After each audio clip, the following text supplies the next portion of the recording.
yig'ilmaganlar bo'lsa, ishlayotgan bo'lsa, o'zi qaytib kiradi. Kirmagan bo'lsa, ikkinchidan UFC emas, oddiy trening. Demak, birinchi bo'lim bo'yicha o'zlaringizni qiziqtirgan birorta savollar bo'lsa, hozir javob berib o'tib ketaman, bir 10-15 minut va buni davom ettirib ketishni boshlayman. Savollar bormi? Boyagi treningdan buzib o'tadigan nima 50-50 dedingiz-ku, birinchi analizingiz. O'sha qaysi nimada tavsiya qilasiz? Time frame mi? Time framelar ahamiyatga ega emas. Agar siz straxovka bilan ishlamoqchi bo'lsangiz, 1 soatlik 30 minutlikda ishlaganingiz juda ham ma'qul. Undan pastkilarida o'zi siz tezroq, nima dedim, 15 minutlik time frameda kirsangiz, kirish tochkasi 5 minutlik, 1 minutlikda bo'lib qoladi. Asosiy fiksatsiya qiladigan zonangiz 4 ta shim bo'lgandan keyin 5 minutlikda zona ifoda qildingiz. Necha minut bo'lib qoladi 5 minutlikda? 20 minutda zilkani yopish kerak yoki save qilish kerak. Zo'r maslahatim ushlab turish. Ya'ni 30 minutlik 1 soatlik. Klassik trend bilan ishlamoqchi bo'lsangiz, ya'ni shamni 60-70% tanasi buzilgan holatda. Engulfing kerakli hududda, maraboza va ho'k. Mana bu kerakli hudud o'zi. Mana bu. Например, bu 15 minutlik time frame yoki boshqa time frame bo'lsa, ahamiyatga ega emas. Siz baribir Fibonacci chizib qo'ygan bo'lasiz. Keldi, holat shakllandi, bayizni oldingiz, holat 15 minutda shakllangan bo'lsa, 1 soat bitim ishlab turasiz. Holat 5 minutlikda shakllangan bo'lsa, 20 minutda o'zi o'ylab ko'rishingiz kerak, bitimni yopamanmi yoki dalnishim ushlaymanmi. Agarda 20 minut ichida baribir obratni qaytib kelsa, hududimga qaytib kelib qoldi. Demak, bitimni yopishim kerakmi degan savol ham tug'iladi ko'pchiliklarda. Improvizatsiya yopsangiz ham bo'ladi, qaysi holatda? Holatni belgiladik, MFG hudud. To'g'rimi? 4 ta sham bitta hududda yurdi. Основной harakat qayerga bo'lyapti? Tepaga bo'lyapti. Bitim ishlab turaveringlar. MFG hudud belgilandi. 4 ta shamdan qaysidurlari pastga harakat hosil qildi, soya hosil qildi va hokazo. Bitimni yopib keyingi signal qidirishlaringizga to'g'ri keladi. Bu yerda demak pastga ketish ehtimoli bor. Xohlagan luboy uslublaringiz 100% kafolatni bermaydi. 100% bu tajriba. Ya'ni qanaqa u tajriba? Holatni o'rganib chiqdingiz, grafikni tushunasiz, shu hududga opa bayzona. Nimaga? Trend buzildi. 80%, 70% tanasi bilan yopildi. Obratni kelgandan keyin faktorlar ko'payib ketdi. Shtaqarg'a, ya'ni Trevorona, razворотный model birinchi faktor, MFG zona shaxsiy uslubingiz bu o'zingiz faqat biladigan zona bo'lib qoladi, ikkinchi faktor, uchinchi faktorlar o'zi agarda yana maydaroq time frame qilsangiz, baribir MFG, engulfing yoki molot, maraboza yoki qanaqadir uslub paydo bo'lgan bo'ladi. Demak, ko'rsatgan o'sha trend liniyani 50-50 buzib o'tgani ham shu yarim soat, 1 soat. Da. 15 minutliklarda trendlarni buzib ishlasangiz bo'ladi, ne sovetую. Undan ko'ra engulfing orqaga qaytaradi. Undan ko'ra men bilan tanlab oling. Agar siz 15 minutlikdan pastda ishlamoqchi bo'lsangiz, narx ketdi, уровень hosil qildi, 60 ta qolib ketdi, to'g'rimi? O'sha уровеньni belgilab qo'ying. Qaytib kelgandan keyin shu siz kutgan mana shu уровеньda deylik, bironta marabozami engulfing shakllangandan keyin sразу baykirmang. 15 minutlik-ku. Fibonacci torting, obratga kelganda kirib ketavering. Bu qisqa muddatli g'oyalar hisoblanadi. Katta time framelarda hozirgi kunda shikarli, chunki volatilность kuchayib ketyapti yildan yilga. 2021-yil o'rtacha oddiy tilloni misol qilaylik, 20-yil, 21-yilga qarasanglar, 60 punkt ATR значенияsi bilan norma hisoblangan. Ya'ni o'rtacha norma hisoblangan. Tushundinglarmi? Hozir bitta oddiy 1 minutlik shamni o'zi ATR значенияsi 180 punktga chiqdi. Undan xabarlaringiz bor. Tushuntiraman uni ham bir kun YouTube kanalimda reklama qaranglar. Demak, ATR значенияsi 180 punktga. Ya'ni bemalol siz 180 punktlik g'oyalarni oddiy qilib olib chiqib ketaversangiz bo'ladi bozordan. Bu katta time frame'da естественный spokойniy holat. Nima uchun katta time frame'da 30 minutlikdan yuqori time frame'lar va o professionallarga ham qarasanglar, katta time frame'larda yuradi va ular uzoq shu sohada yuribdi. Mayda time frame'larda yuribsiz, to'g'ri, sizda tajriba yig'ilishi mumkin, lekin dolgi yo'l bo'ladi va xatolar soni ko'payaveradi. Katta time framelarda xatolar soni kam va profitlar soni ko'p. U ham uslub bo'lsa, prosta kirib tushunchaga ega bo'lmasdan bu time framelarni ishlatishni o'zi ham ozgina qiyinchilik olib keladi. Demak, aytib o'tganimdek, trend bilan ishlasak 30 minutlikdan yuqorida ishlaydi. Даже 4 soatliklarda ham ishlaydi. Bir kunlikda tasavvur qiling, MFG zona tashlab ketdi. Siz o'sha hududga kelganda bayizni ochdingiz, necha kun ishlaysizlar? 4 kun. Soatligida 4 soat edi. Endi 4 kun ishlayapsiz. 4 kun ishlaydigan fokus bo'ldimi? Telefonni ikkitaga qo'ydingiz yoki notebookingizni yopdingiz, bemalol 4 kun yuraverasiz. Qonuni bor. 3 kunga o'tganda siz bitta, bari bozorga qaraymiz-ku biz, ya'ni долгосрочный traderlar uchun bo'lyapti-da bir. Bitta qarab olsangiz, bozor определённый siz kutgan nuqtada 800 punkt, 1000 punkt yurib borsa, siz birdaniga naqd deb yopib borasizlar. Demak, bu oddiygina klassik uroving bilan edi. Keyingisiga o'ting. Bu holatlarda ham ataylab savol tug'ilishi uchun misol ko'rsatganman. Bu masofa 30 minutlik time frame bo'lsa, 30 minutlik time frame bo'lsa, 2 kunlik yoki 3 kunlik grafik deb aytaylik, o'rtacha hisobda. Bu yerda asosiy fokus bildirgan narsam, bo'yni sizlarga aytib o'tganimdek, o'zidan oldingisini konkretni yutib yubordi, grafik ham bo'ldi. Maksimumdan minimumga qarab, mana soyaga qarab Fibonacci tortdim. Tortganimdan keyin hududimga yaqinlashmasdan razворотный model hosil qilib berdi. Yetib kelmadi-ku, пропустить qildimmi momentni va hokazo deganlar uchun дважды shans beradi. Kirsanglar bo'ladi. Stop loss belgilangan zonamgacha bo'ladi. Ketdi, pastga qarab tushdi. Sizlarda естественный savol tug'iladi. Aka yoki o'sha maksimum buzildi, to'g'rimi? Maksimum buzilgandan keyin где-то tanasi 60% buzib yopildi. To'g'ri holatda bu antiqa savollar tug'ilishi kerak bu yerda. Bu yerda nimaga ishlamadi? Boshidan aytib o'tib ketganimdek, holat nima bo'lishi kerak? Shakllanishi kerak. Qaysi time framelarda? O'zidan mana bir 4-5 soatdan keyin kelyaptimi? 15 minutdan yuqori 1 soatda oralig'i. Bu yerda time framening o'zi qaysi?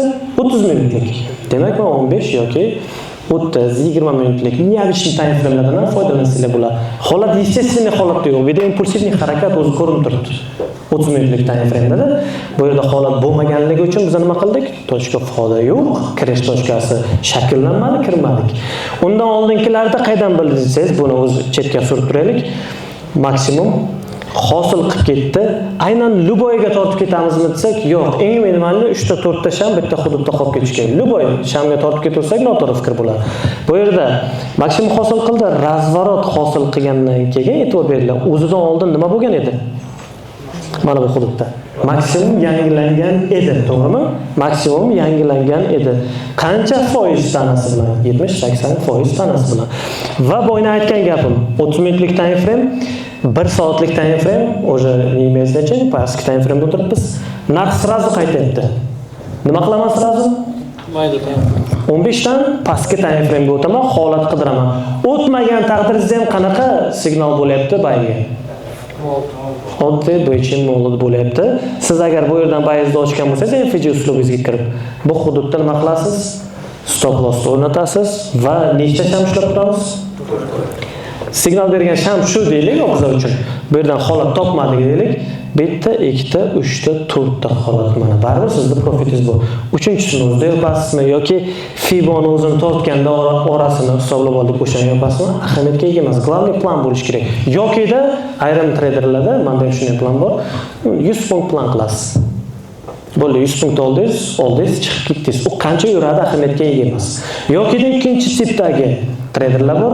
Lotda определённый qilib, например, bir xil o'ringa kelib 28 ta emas, bir ikkita 005 lotdan ochib qo'ydingiz, bittasiga 100 punkt kategorический planingiz bo'yicha take profitni qo'ydingiz, u garant yuradigan narsa.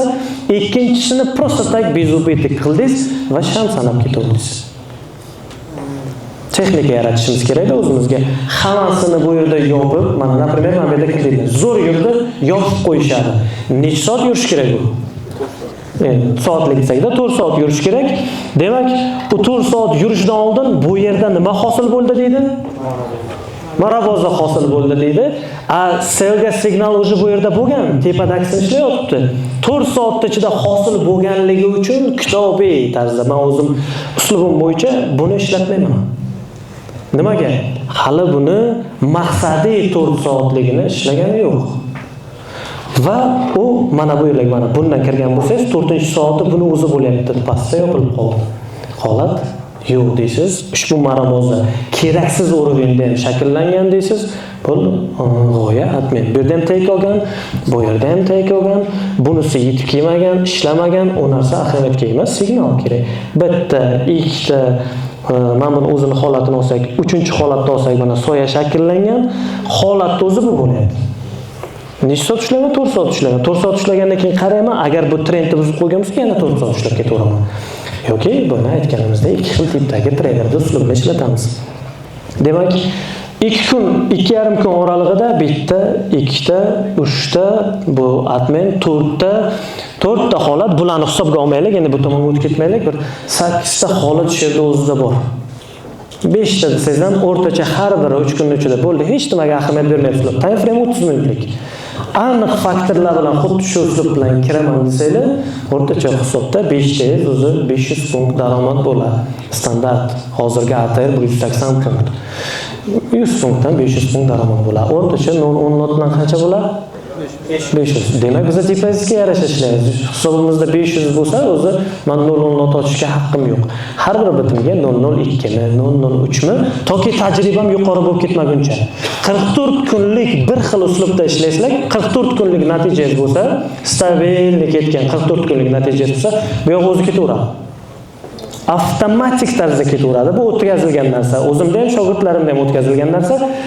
Avtomatik tarzda ketadi. Kim 44 kun ichida 22 ham o'z norma 44 kun ichida ошибка qilib, bu uslubga o'tib, unisi uslubga o'tib, xatolar sonini ko'paytirib ketaversak, moslashuv qiyin bo'ladi. Yana o'sha 44 kunga qaytib ketaverasizlar. Bu normada o'rtacha endi o'zimda o'tkazgan narsalarni tushuntirib beryapman-da bu yerda. Hozir bironta qayerdan olib vaqt qo'zg'ay emas, shu narsalarni qilib ko'rganimdan keyin bo'lgan. Asosiy soham hozir shu. Menda tradingdan boshqa soha o'zi tasavvur qila olmayman hozirgi vaqtda. Chunki ikkita biznesni qo'yib qo'ysangiz, men trading tanlayman polibon. Chunki risk katta-ku bunda deydi. Yo'q, noto'g'ri fikr. Riskni boshqara olsa bo'ladi bunda. Boshqa bir ma'lum bir biznesingizda riskni boshqara olish qiyin. Определенно siz mablag' kiritgan summangizni o'sha определенно holatda qaytarib olish imkoniyati juda ham kam, noma'lum. Bunda siz определенно men bir oyda 22 ta bitim ochaman deyapsiz. Даже 20 ta ham deylik. O'rtacha hisobda men endi boshqa bir biznesga 10 ming 20 minggacha tikib qo'yamiz, to'g'rimi? 1000 qo'yaman hisobimga, har bir bitimimga bo'ldi $50 risk. $50 har bir bitimga risk. 22 kun paproch qilaychi qanday bo'ladi? Shu uslub bilan. Sabr qilaman, 31 soatlik. Boshqa time frame ga o'tmayman. O'rtacha hisoblab chiqsak, hozir eng kamida 30 minutlik va 1 soatlik time frame da qo'pol aytganda bo'lmay qolgan vaqtda ham 11 ta vaziyat beradi. Ko'radigan vaziyat beradi. Tushunyapsizmi? Butun ham optiz yuqori bo'lib ketaversa, 11 tadan ko'proq bo'ladi. Demak, 22 kun podriyat savdo qilyapsiz. $50 dan har bir bitimga risk. 22 kun podriyat mana $1000 short bilan stop olgan taqdiringizda, bu sohadan chiqib ketaverish kerak. Bu davomiy qilib ketaversam o'xshaydigan narsa emas. Bunaqasi bo'lmaydi. Demak, sizda nimadir noto'g'ri ketgan. Uslub bilan xuddi shu uslubda ketasiz. Pribel полигон. Mayli 500 pribel bo'lsin, 50% dohod bo'lsin, 10% dohod bo'lsin, 20% dohod bo'lsin, определенный uslubda 2 oy повторение qilaverdinglar. Любой summa boshqaralasizlar keyin. Va ikkita biznes taqqoslaganimda noma'lummida bu kishida tradingga tiqdimi? Bo'ldi, bir tiqgan 500 mingidan 1700 foiz, 700 foyda bo'ldi. 200 foyda bo'ldi deganda to'xtatdim deb hamma pulini chiqarib oladi. Bu odam ancha o'ylaydi. Qancha chiqaraman, qachon chiqaraman, kimga beraman va hokazo. Demak, har bir sohada shu uchun trading sohasiga 10 mingtadan bitta odam qilinadi.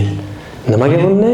Mana shu narsani solishtirish qiyin bo'ladi. Ya'ni bu sohaga rozi biza 3 yilda rezultat qilishga, kuniga 50 dollardan dahot olishga. Bu sohada yo'q. 1000 tiqdikmi, ertaga 7000 bo'lish kerak. Bo'lmasa, bo'lmay ekan, musor ekan. Strategiyachi, buning ham musor ekan. Nimaga? Bir kun ishlatdim, o'xshamadi. Qanaqa vaziyatda o'xshamadi, nima qilganda o'xshamadi, uni o'rganib chiqish kerak. Sen qancha vaqt ushlab turding? Siz qancha vaqt ushlab turdingiz? Nima qildingiz? Kitobiy darajasidan boshlashimiz kerak. Tradingga kirganda ko'pchilik 88-stranitsa kitobni ochadi. Tez daromad qilish degan joyi borda 88da. Tez daromad qilib va tezda boyib ketish degan narsa bor. 88dan oldin 1, 2, 3 uning 100 shularni o'rganib chiqishimiz kerak. Nimaga? Chunki 88ni ochganingizda, savdoni boshlaganingizda sizga kimdir maslahat beradi, 3 tik o'rganmisan deydi. O'sha narsalar bizga boshida o'tgan ba'zi ma'lumotlarimiz. Ya'ni lot va punkt qiymati, kreditni plechо nima u, va hokazo mana shu narsalar o'tilgan, yodlab olingan bo'lish kerak. Trend nima u, oddiy klassik, qaysi time framelarda ishlatishim kerak, time framelarning ahamiyati va hokazolar. Demak, bu yerda ko'p qolib ketdik aka, o'tiring. Demak, keyingi holat. Bu yerda ikkita narsani ko'rsatib berganman. Hozir biz FEP strategiyasiga o'tishdan oldin MFG ni tugatib o'tib ketamiz. Qanday tugatib o'tib ketamiz? Maksimum boyni aytganimda nechta maksimum bitta hududda qolib ketdi? 3tasi bitta soya qolgan, lekin 4ta sham bitta hududda qolibdi. Oddiy terminal flat deymiz, bu yerda flat emas, 4ta shamimiz yuribdi. Time frame qanaqa? 30 minutlik time frame, 2 soatdan beri shu hudud. Maksimum yangilandi. Yangilangandan keyin men bo'ldi, men zelkada yo'qman. Qilayotgan ishimdan bo'ladi. Fibon tortib qo'yaman. Minimumdan maksimumga. Urovenimni belgilab qo'yaman. Shu holatda signal kutaman. Time frame ni o'zgartirgim kelmadi. O'zgartirsiz ham holat topsangiz bo'ladi. O'zgartirgim kelmadi. O'zgartirmadim. Har doimgidek nima yasab berdi? Uchqara, bichi, molot va hokazo uzur. Bayoldiz boyna aytgan narsam shu yerdan bo'lyapti. 4 ta sham obratni kelyapti. Mana bitta, ikkita уже profitingiz oldi, to'g'rimi? Agar bu yerda kirgan bo'lsangiz, birinchi fiksatsiya qilsangiz, kelyapti, obrat peyani test qilyapti-yu, ketdi tepaga. Ikkinchi marta sizga shans beryapti. Ya'ni bozor kirmadi. MFG hududdan keyingi 4 talikda buzib o'ta olmadi. Ozgina soya bo'lsa. Men shu kabi g'oyamni bo'lib bezubetga oldim, obratni kirmayman deganday. Bay ochib qo'ygan odamlar stopni foydaga surgan, bezubetga oldi. Ikkinchi marta kirish uchun imkoniyat berdi va yana necha soat ishlaydi? 1, 2, 3, 4. 4 soat ishlagandan keyin u odamga yana shans beradi. Nima qiladi? Maksimum 3 ta 4 ta zona MFG ni chizadi. Yana bir marta kirdi, ketdi. Tushundinglarmi?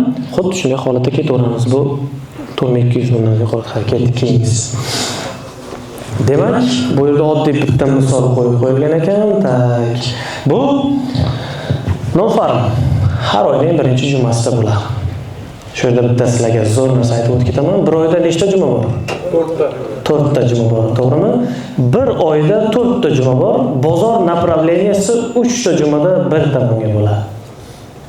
Bitta juma flatda bo'ladi. O'shani MFG orqali aniqlab olsangiz bo'ladi. Shogirdlar jam urmaylar. Demak, rahmat. Demak, engulfing bu 5-sentyabrdagi NFP yangiligi chiqishidan hali oldingi holat.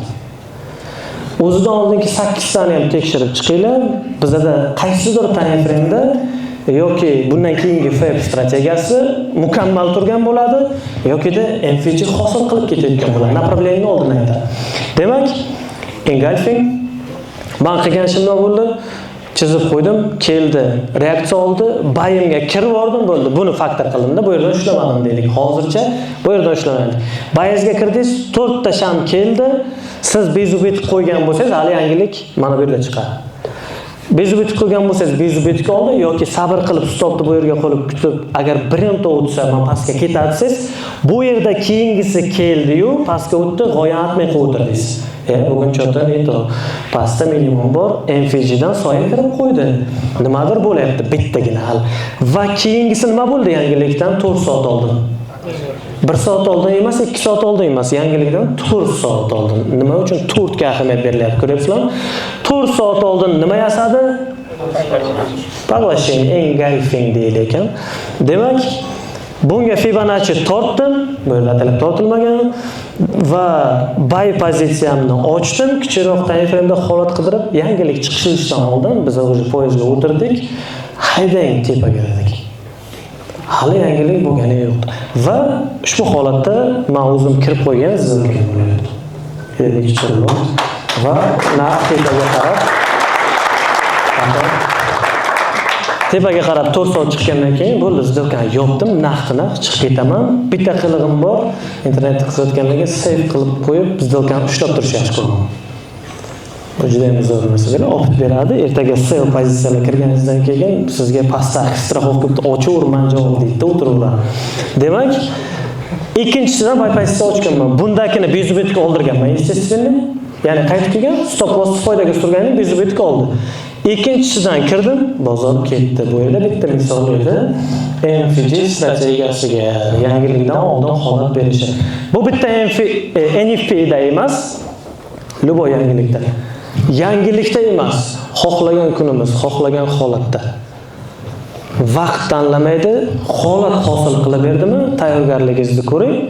Zilka ochishga, tochka fodani qanday qilishni o'rgatdim. Ya'ni 1 soatlik time frame ni birdan kelyaptimi, keyingi soat ichida 15 minutlikdan pastkida holat qidirasiz. Keyinchalik kelyaptimi, undan yuqorida holat qidirasiz va zilkani ochaverasizlar. Keyingisi. Demak, bu yerda